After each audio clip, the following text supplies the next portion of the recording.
Welcome back, everybody. It's your time to Ed Up on the Ed Up Experience podcast, where we make education your business. I have to say, I love episodes where I have a first-time guest co-host and first-time guest, because you never know what you're going to get. It really puts my skills here on the microphone to the test. My co-host could be amazing. He could be horrible. We're going to find out in a second as I bring him in. A man far less smart than me, of course. He's Dr. Vistasp Karbari, and he's only a professor of Department of Mechanical and Aerospace Engineering at the University of Texas at Arlington. Here he is. Vistasp, how are you? Good, thanks. How are you, Joe? I'm good. As I said, as we were getting ready for the episode here, I like to surround myself with people who are mechanical and aerospace engineers, so I can be the smartest person in the room. That makes a lot of sense. I'll try to make sure that I show you out to be the smartest in the room. If there's anybody out there that believes that, you haven't been listening to the Ed Up Experience podcast. Hey, that's up to you to prove it now.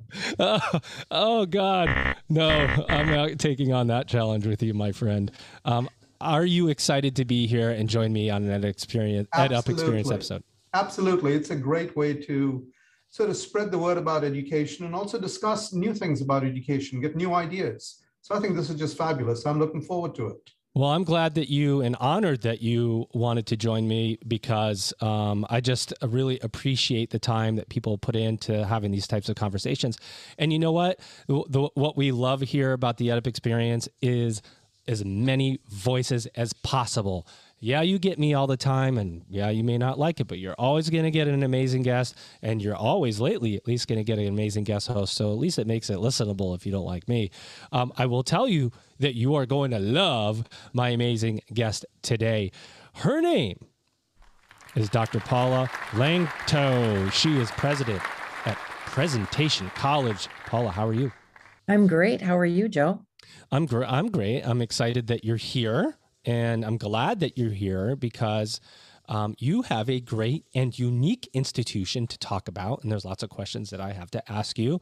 And first, tell me how you're doing. I know you're in South Dakota. What's it like out there right now? And how are things going at Presentation College?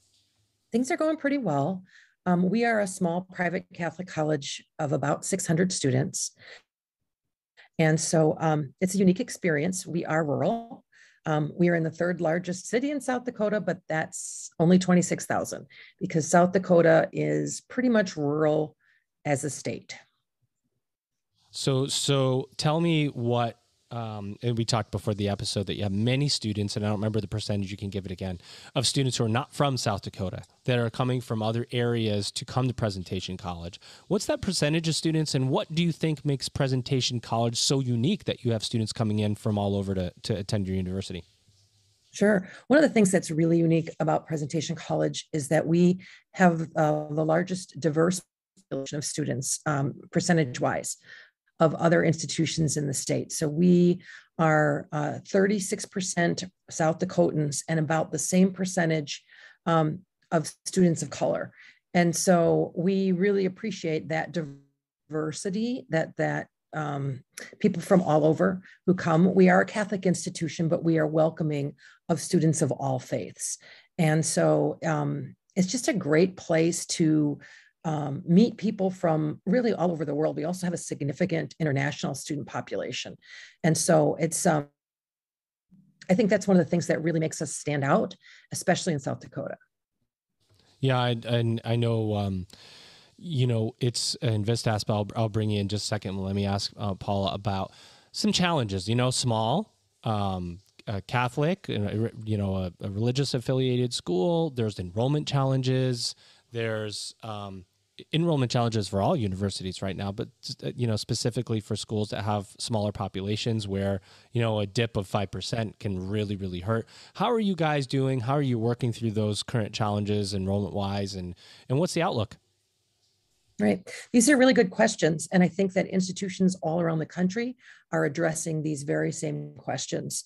I mean, outside of maybe the top 200 schools in the country that are large regionals or have substantial endowments or are medallion schools, the rest of us in higher ed are really looking for ways to distinguish ourselves, to carve out our own unique niche markets. And it's particularly challenging in a rural setting because we're competing with institutions that have, an urban setting right outside their front door for the kinds of things that students might want that are not intellectual or educational, but the other complements to their college experience. So all of these things are certainly a challenge for us. Vistasp, over to you. Sounds good, Paula. I have to admit, I did go through your president's message to get a little bit of background. And I was impressed that you stressed the importance of preparation for a marketplace with the ever-evolving careers. This is definitely a topic that is of significant discussion right now as to what we should be doing in order to best prepare our students. What's your philosophy and how does Presentation College look at that? You are absolutely right. Market readiness is a huge part of the college experience. I think gone are the days where people got a college degree just for the sake of having a college degree. We really need to prepare for the next steps in our work lives. And at Presentation, our real focus, our primary program is nursing. About 50% of our students are enrolled in nursing. And of course, there's a huge market for that.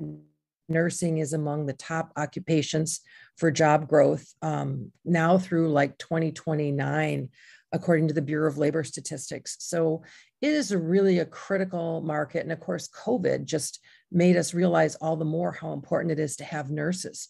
And we are really proud that our history goes back to really, we started in nursing and we are continuing to expand in nursing. And in fact, Nurse Journal ranks Presentation College 4th in the country for delivering our online LPN to BSN program. So that's amazing. A huge part of our identity. That's just fabulous. I mean, as you know, the University of Texas at Arlington has a very vibrant nursing program as well. And a lot of our program, just as yours, is online. The rest of the world sort of woke up, if you will, during the time of COVID and went online. But as I understand it, Presentation College has had an online component for years and years. Did that make it far easier for you to switch when we had to deal with the pandemic? Oh, absolutely. All of our professors were prepared to go online. Every course is required to have an online component. And so they were able to easily move into that delivery modality very, very swiftly. How long have you been doing online for nursing or online components? Well, Presentation College has been doing online longer than I've been there. So, and I've been there for 3 years, but gosh, I don't know that right off the top of my head, but I know it's probably been over a decade.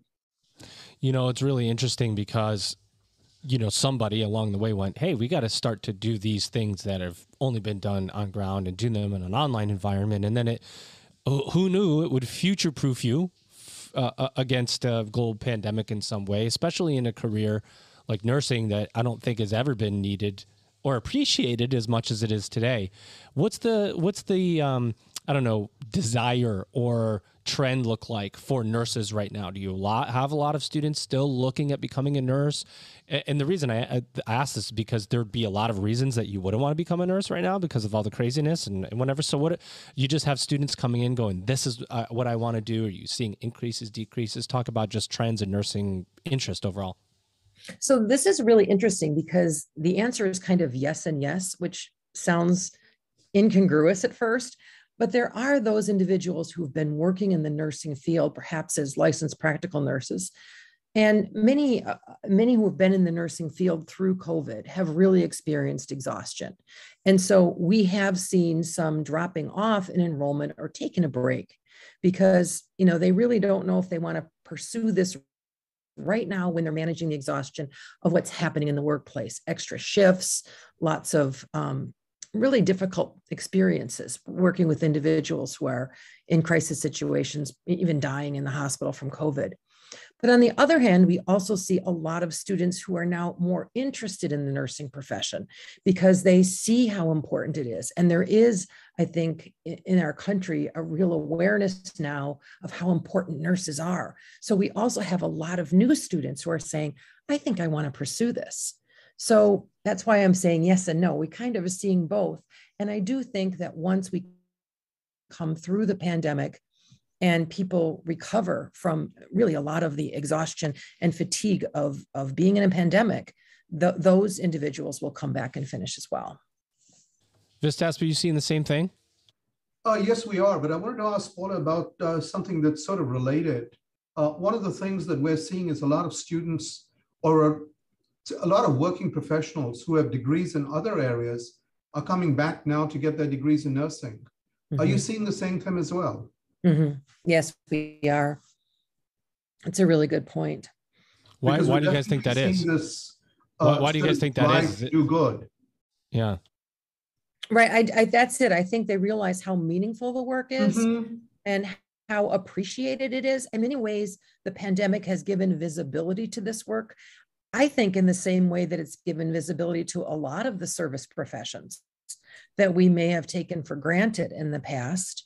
And now we realize these are vital members of our society, helping the rest of us continue to function. You're absolutely correct. And a lot of your program, I'm assuming, is online for those that go from LPN to BSN or RN to BSN. Do you have a lot of problems explaining to other people who are not in the profession that you can actually train a nurse who's already working for the rest of her career online? Well, we have the LPN to BSN. So these individuals are working as LPNs when they come into our online program. So they're not unfamiliar with nursing. That's right. They are connected with the hospital. So it isn't like they're doing it entirely online. And of course, we have skills checks and they have clinical requirements within their communities. And so there is that face-to-face portion of it, even if it's not face-to-face on our campus. But I think that even on our campus, I would say you asked about how many, about 2/3 of our nursing students are online and the 1/3 are on campus. I'm glad you're here to ask the really hard questions, Vistas. You're asking some missiles, as I like to say. No, these are actually things that a lot of people outside don't quite understand, that nursing programs sort of have to be structured in a very, very specific way, as this thing Paula was explaining, because we have so many of our students who are already working, and they're working as nurses, either as LPNs or RNs. They already have that experience, but they need the advanced knowledge so that they can continue to progress in their careers. Great point. What's pivotal too is the outreach. And I don't know, Dr. Kabari, what your school's outreach is like, but in our online program, we are currently delivering to 7 states, primarily in the Midwest, and we are extending that outreach right now. And this is part of what I wanted to talk about today, is that we have just launched a new strategic plan in which our primary focus is to expand our nursing program. Our goal is to be in all 50 states. And right now we are working on adding another 4 that we're very close to at the moment, and then we're going to continue to grow. We're also looking at partnering with the other institutions that either would like to have an online nursing program that we could partner with them, or don't have a nursing program at all and would like to use our nursing program as their nursing program, because we realize that this need for nurses is not just limited to the Midwest or to South Dakota, though South Dakota ranks 7th for projected nursing shortage by state. So it is pretty acute there as well. Paula, that's really interesting that you say that about bringing nursing to multiple states, because it takes a different kind of investment for higher education to do that than enroll students as normal as you might, students interested, and you bring them on your college and so on. When you're going external and you're looking for partners, especially partners outside of your home state, at least in the old days, you might have had to get on a plane and go somewhere and meet with people. Now you might do it by Zoom, but it does take a different kind of skill set of partnership building and relationship building. What does that investment look like for you guys at Presentation? How do you identify the right person? How do you resource them appropriately? And how do you judge success on what that expansion needs to look like? Right. Really, the future of higher education, I believe, is about partnership and distance delivery. We have learned in higher ed that we can't do it alone. Whether you're a small institution like Presentation College or you're a large university system, in many states, we are finding that more and more partnerships are taking place. We're sharing services, we're sharing academic programs, we're working together to try to meet the needs, the evolving needs of our community today. And so it requires a change in thinking from traditional higher ed, but I think we're seeing it more and more. Dr. Khabari, are you also experiencing that down in Texas? We definitely are. And with that, we're seeing a tremendous shift also in us having to be 24/7 rather than just 8 to 5. When we have our students online, these are working professionals. They expect to be served by us at times that are the most convenient to them. And I'm assuming you're seeing that as well. Yep. That is something that we are finding as we're moving into launching our strategic plan. We're going to need to build up the resources to have the infrastructure, to have the instructional designers, to have financial aid support, business office support, admissions support, at times other than 8 to 5. And this is where partnerships really come into play, because for one institution, you can't work your people 24 hours a day. But when you partner with others, you can share that load and you can do so much more than you can do alone. You're absolutely correct. And we have to think about it in different ways. I mean, I just remember so when we had the hurricane in Houston, we had more than 1,500 students in Houston. We were not hit by the hurricane, but our students were. So we had to very rapidly put ourselves in their shoes and figure out what had to be done in order to make sure that we serve them the right way. And that definitely changes as you go online. I just want to let you guys keep going. You just took over the episode, both of you guys, and I'm going to sit on the sideline. This is awesome. Paula, you turned into the host for a second, and Vistas were turning into the guest for a second. This is great. This is what the EdUp experience is all about. It's just absolute information mayhem. That it's so valuable because you guys have you have similarities, you have things in common, and of course, the one thing we all have in common is students. And I was looking at your strategic plan, Paula, online. One of the things that popped out to me was the key complements to the student experience, and I always wonder how let's say a rural institution thinks about student services in a different way than, let's say, an urban or more populous university. How do you think about, I don't know, overall engagement of students because there's more space and you try to bring people together more often, of course, coronavirus aside and so on. But is there a component of, hey, we're rural, but we need to be more, squished when we can? How do you think about space and rural around student services? It's even bigger than student services. We have to think about students as the whole person. Yes, we provide their academic instruction in classroom, but at the end of the class day, when they go back to their housing, what is their life? What else is available for them? And if in an urban area, they can catch a bus, catch an Uber, have meals delivered, go to a concert. There's so many things in an urban area that an urban institution doesn't have to think about. All they have to do is say, go enjoy the city after your classes are over. But we have to provide those experiences. And so what we're learning is that those experiences are very different today, or that what's valued is very different today from what it was when I was in school, or maybe when Dr. Khabari was in school, or you were in school. For example, when I went to college, I'm one of 9 children. So I always shared a bedroom growing up. I couldn't wait to have my own room. I couldn't wait to have my own space, and I would love to have an apartment. Well, today's students grew up in families of 1 or 2 other children, and they had their own rooms, and they didn't go out and talk to other people. They sit on their cell phones and they text with their thumbs all day long. They don't want to be in an apartment by themselves. They don't want their own space because that's just like being at their room at home, and they're isolated. So what we learned here, we have all these fabulous apartment housing on our campus, but the students are staying in their rooms and not getting to know one another. So we have to really work hard to engage them, because this is very different. They need opportunities to meet face to face, because this is a generation that doesn't pick up the phone and call each other. Everything's done, in word format on a telephone, where they're texting, they're not even speaking or meeting face to face. And so college provides that experience now for them in a way that it didn't a generation ago. That's so true. I don't even think people take, I know I don't. When somebody calls me, most of the time, I let it go to voicemail so I could see the transcription without actually having to talk to anyone. I mean, how sad is that? That everything is created so that we don't actually have to speak to each other, but we still have to figure out some level of engagement that it's false, right? When you're on social media or you're doing all these things, you're not really engaging with people, not on a personal level.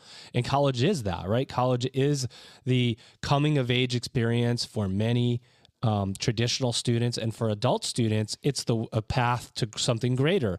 And I know, to your point, Vistap, so many nursing students and so many adult students, they're working, they have kids, they have responsibilities, financial responsibilities. It's up to colleges and universities to facilitate engagement, right? And you can do that in a number of ways, and some ways are meaningful, and some ways it's up to how the student perceives them, but it's up to us to create it. Otherwise, that student can disappear, right? And it's different than it used to be. I mean, esports and e-gaming are a big deal on college campuses now, where that wasn't even a thing when I went to school. And so how they engage is different. And so we have to listen and keep our finger on the pulse of what they want and what they need, and not assume that it's the same thing that we wanted or we needed. Another thing about college students is they're nocturnal. I always like to say, if the cafeteria closes at 7 o'clock at night, they're not going to eat, because they don't get hungry till 10. And in a rural area, isn't like just, have Uber Eats come and deliver food for you.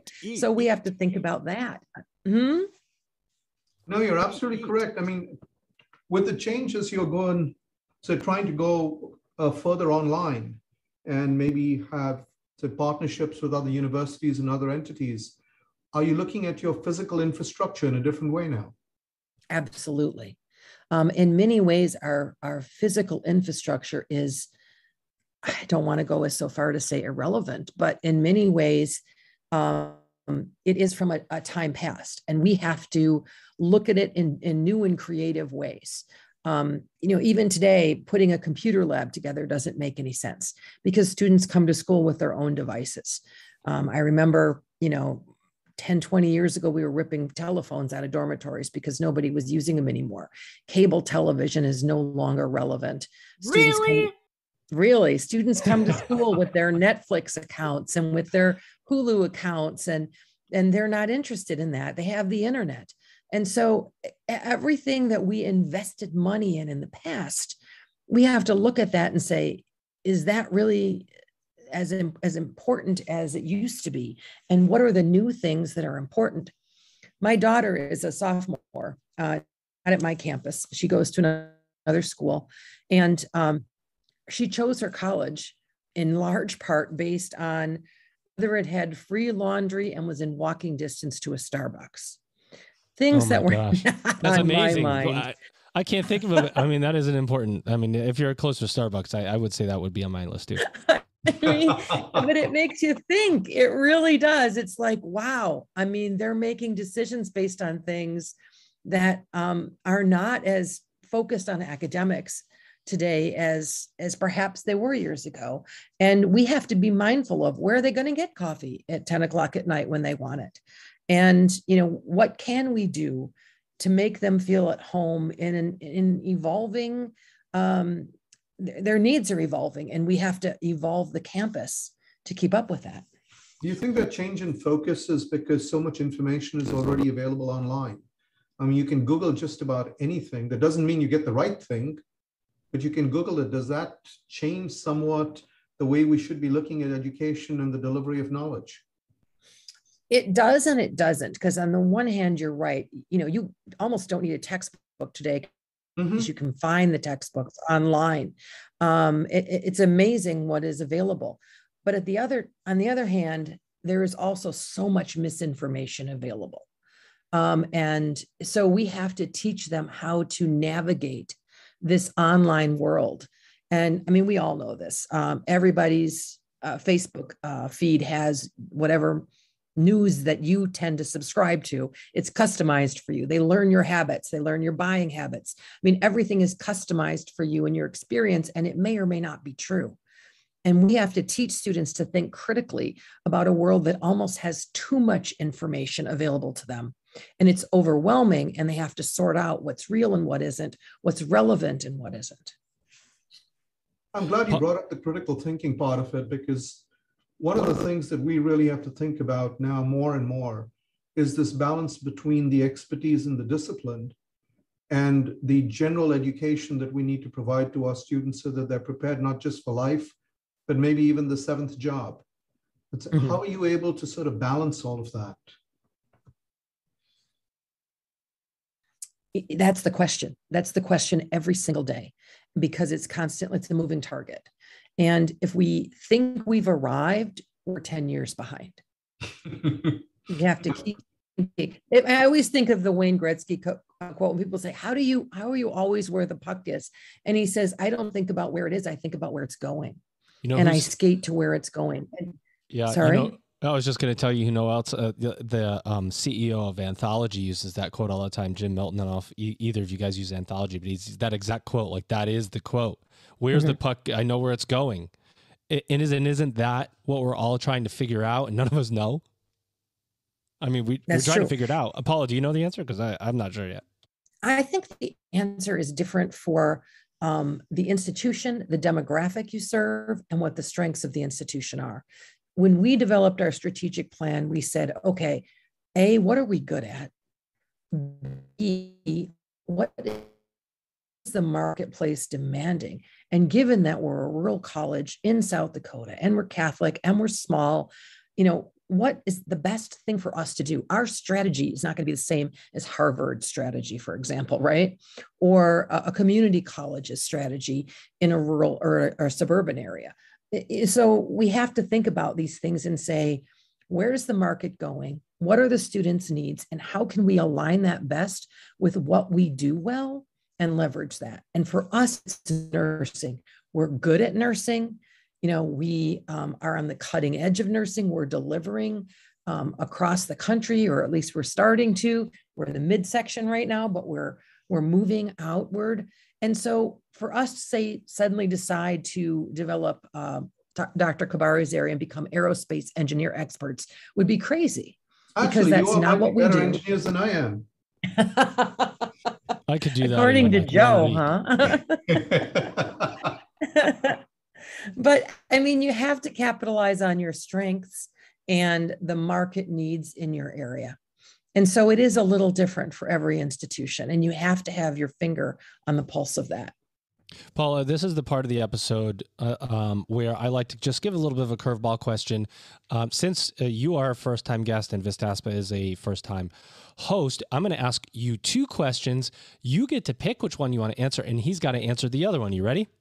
That's not fair. You didn't warn me about that, Joe. He didn't warn me either. This is the part of being on the EdUp Experience. We have to have an experience, right? Here we go. For no money, Paula, for no money. For no money. Question number one. What's your entrance music, Paula? If there's going to be a song playing every time you give a keynote, commencement speech, on stage, in a meeting, and you're going to be introduced by a song, what would that song be? Or tell us about the vacation you need to take that you didn't take because of coronavirus. Okay. I am really sorry, Dr. Khabari, but you know which one I'm taking. I'm going with. You're giving him some time to think about the answer. Good for you. I'm going with the vacation, and you're going to have to think about your. One. Is it easy? Okay. Yeah. All right. So for me, the vacation is Greece. And my husband and I are going to be celebrating our 25th anniversary next year.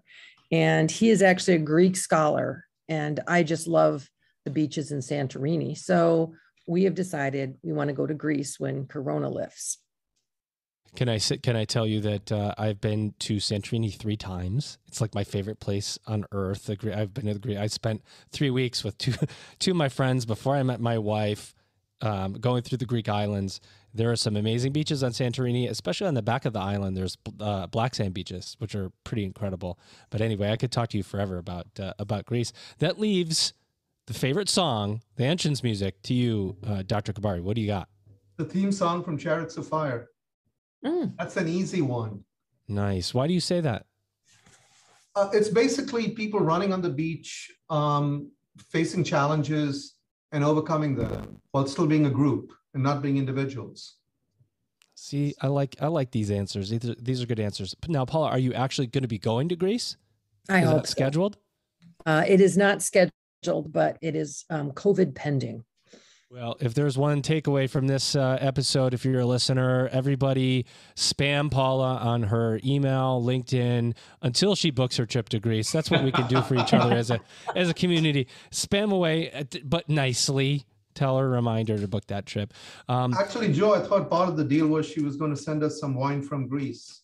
I also heard that. There's actually a brewery on the island of Santorini called, oh gosh, I can't remember the name, Yellow Donkey, which is a very good brewery. So if you go out there, you have to get me a 12-pack. No, I don't drink, but you can get me a 12-pack of beer. I'll do my best.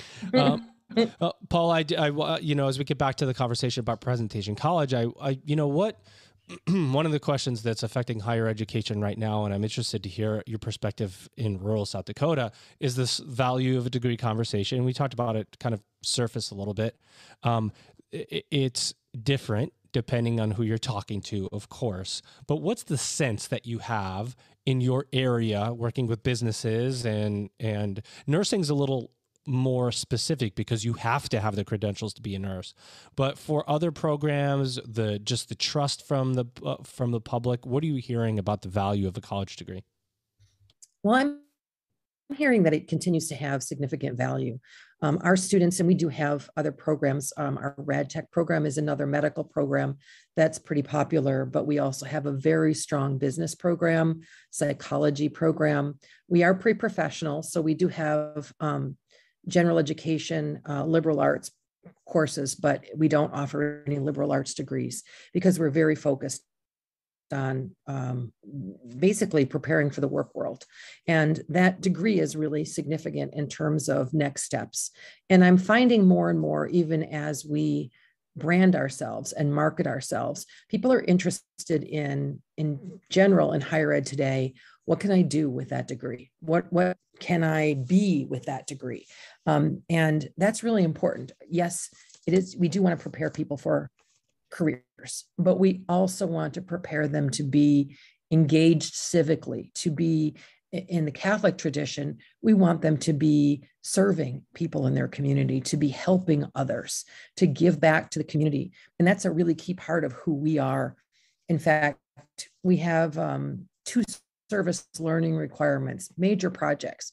We have a lot of minor projects that students do throughout their curriculum, but we have 2 major projects they must complete to graduate where they're engaged in the community and giving back, because that's the kind of citizen that you want to create, for the world, for the globe. Let me ask one more quick one. I'll pass to you, Vistas, and then we'll close out the episode. There was, is still a lot of talk around faith-based institutions and whether there's interest in those institutions or not. And I always think, I wonder if the public discourse and our failure as human beings to be able to, in our general population, our failure to work together or see, common perspectives, have you seen a resurgence in the interest in the Catholic-based education because of the morals and values that it can bring to students? Are you seeing parents more interested in sending their students to a institution with a faith-based curriculum? One of our values is whole person education. And it's the idea that we're not just educating the brain, but that people have not just intellectual dimension, but they have spiritual dimension, they have psychological dimension. And I think that especially in COVID, we're finding that people are dealing with mental health issues in general in the population, not just students, but everyone. Many of us were in quarantine for long periods of time, going without seeing family and friends. it has an impact on individuals. And so when we educate the whole person, it means that we're recognizing that we're multifaceted as human beings, and that we have to take care of ourselves on all levels. And that's really what a faith-based education, I think, is about, particularly at presentation, because we serve students from any faith-based tradition. Really, only 20% of our students currently identify as Catholic. The idea is that we just recognize you as a spiritual being and as someone who has emotions and, multifaceted individual. And I think that's important. We can't treat humans like machines that we can just upload a major or a program into and then send them out into a career. Vistas, over to you, and then I'll close out the episode with our final 2 questions. Sounds great, Paula. I couldn't sort of resist the temptation to ask you the future of higher ed. Where do you see us going? There's a lot of talk about credentials. There's a lot of talk about tuition being too expensive. There's a lot of talk about stackable certificates. Where do you see us going in the next 5 to 10 years? It's a really good question. I actually spent my doctoral research work focusing on how higher education is changing, especially with the badges and credentials coming out from for-profit organizations. And really, at the end of the day, I think what it's saying is we're not paying close enough attention to what the needs of students are. And higher education has a chance to step up to this opportunity. We can reinvent ourselves. And I think it's critical that we do. 50, 200 years, we're not going to be successful.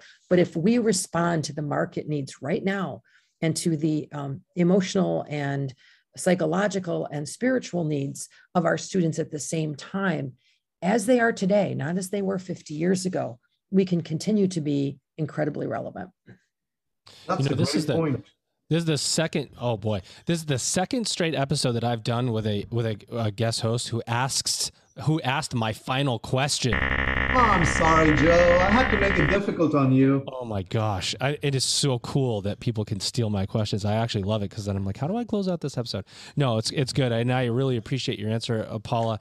And so instead, I'll end with this, and that is simply, what did I know that this has nothing to do with me, but Vistas, being a first-time host, forgot to ask you something about Presentation College.